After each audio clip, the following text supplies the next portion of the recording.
Hi everyone, it's Gillian. I'm in my art studio. I've got a painting behind me that I thought would make a good backdrop for this book I'm going to read you.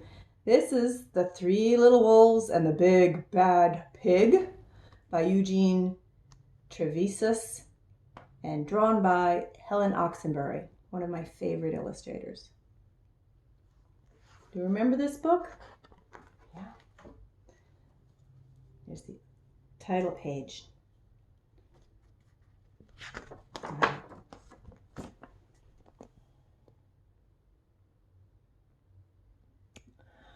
Once upon a time, there were three cuddly little wolves with soft fur and fluffy tails who lived with their mother. The first was black, the second was gray, and the third was white. One day the mother called the three little wolves around her and said, "My children, it's time for you to go out into the world. Go and build a house for yourselves. But beware of the big bad pig." "Don't worry, mother, we will watch out for him," said the three little wolves, and they set off.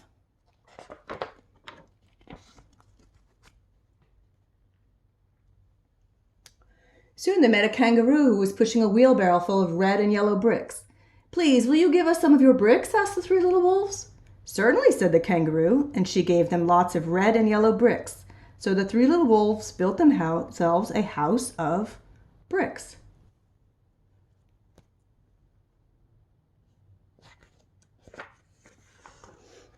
The very next day, the big bad pig came prowling down the road and saw the house of bricks that the little wolves had built. The three little wolves were playing croquet in the garden. When they saw the big bad pig coming, they ran inside the house and locked the door. The pig knocked on the door and grunted, little wolves, let me come in." "No, no, no," said the three little wolves. "By the hair on our chinny chin chins, we will not let you in. Not for all the tea leaves in our china teapot."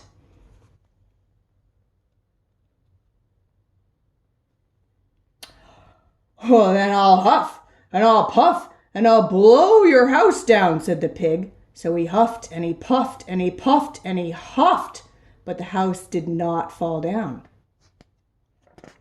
But the pig wasn't called big and bad for nothing. He went and fetched his sledgehammer, and he knocked the house down.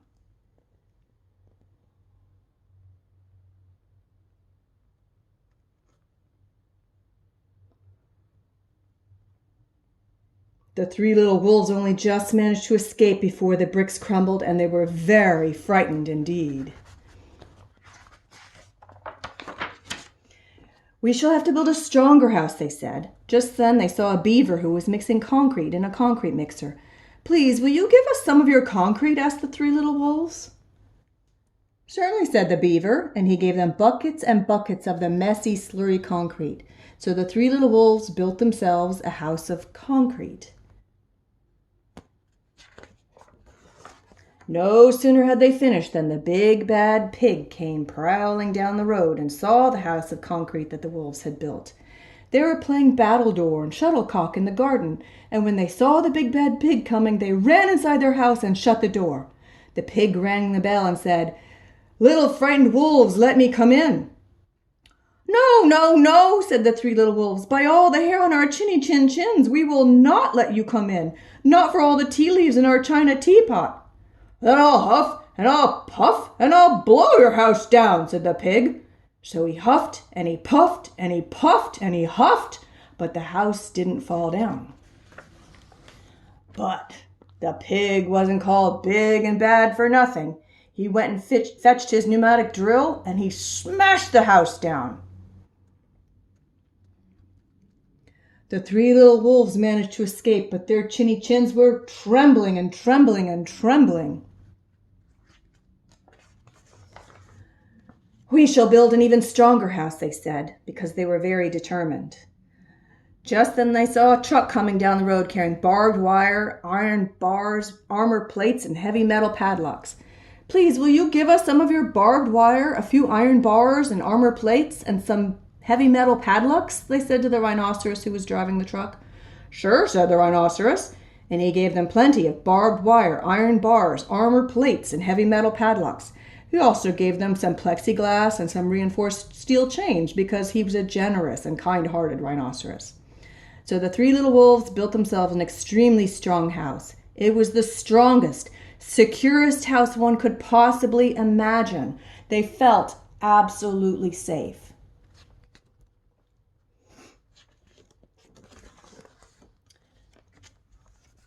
The next day, the big bad pig came prowling along the road as usual. The three little wolves were playing hopscotch in the garden. When they saw the big bad pig coming, they ran inside their house, bolted the doors, and locked all 37 padlocks. The pig dialed the video entrance phone and said, "Little frightened wolves with the trembling chins, let me come in." "Oh, no, no, no," said the little wolves. "By the hair on our chinny chin chins, we will not let you come in, not for all the tea leaves in our china teapot." "Then I'll huff and I'll puff and I'll blow your house down," said the pig. So he huffed and he puffed and he puffed and he huffed, but the house didn't fall down. But the pig wasn't called big and bad for nothing.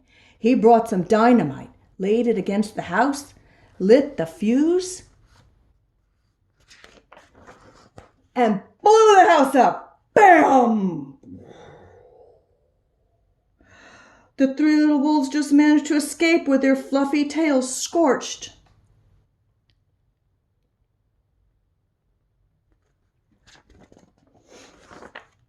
"Something must be wrong with our building materials," they said. "We have to try something different, but what?" At that moment they saw a flamingo coming along, pushing a wheelbarrow full of flowers. "Please, will you give us some flowers?" asked the little wolves. "With pleasure," said the flamingo, and he gave them lots of flowers. So the three little wolves built themselves a house of flowers.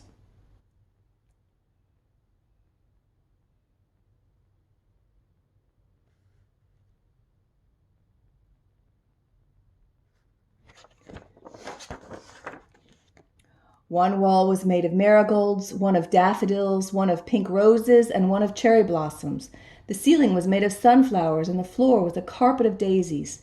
They had water lilies in their bathtub and buttercups in their refrigerator. It was a rather fragile house, and it swayed in the wind, but it was very beautiful. The next day the big bad pig came prowling down the road and saw the house of flowers that the three little wolves had built. He rang the doorbell. He rang the bluebell at the door and said, "Little frightened wolves with the trembling chins and the scorched tails, let me come in." "No, no, no," said the three little wolves. "By the hair on our chinny chin chins, we will not let you come in, not for all the tea leaves in our china teapot." "Then I'll huff and I'll puff and I'll blow your house down," said the pig. But as he took a deep breath, ready to huff and puff, he smelled the soft scent of the flowers. It was fantastic. And because the scent was so lovely, the pig took another breath and then another. Instead of huffing and puffing, he began to sniff. He sniffed deeper and deeper until he was quite filled with the fragrant scent. His heart grew tender, and he realized how horrible he'd been. Right then he decided to become a big, good pig, and he started to sing and dance the tarantella.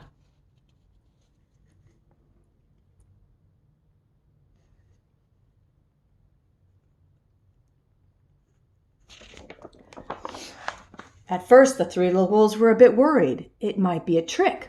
But soon they realized that the pig had truly changed, so they came running out of the house. They started playing games with him. First, they played pig pog, and then piggy in the middle. And when they were all tired, they invited him into the house.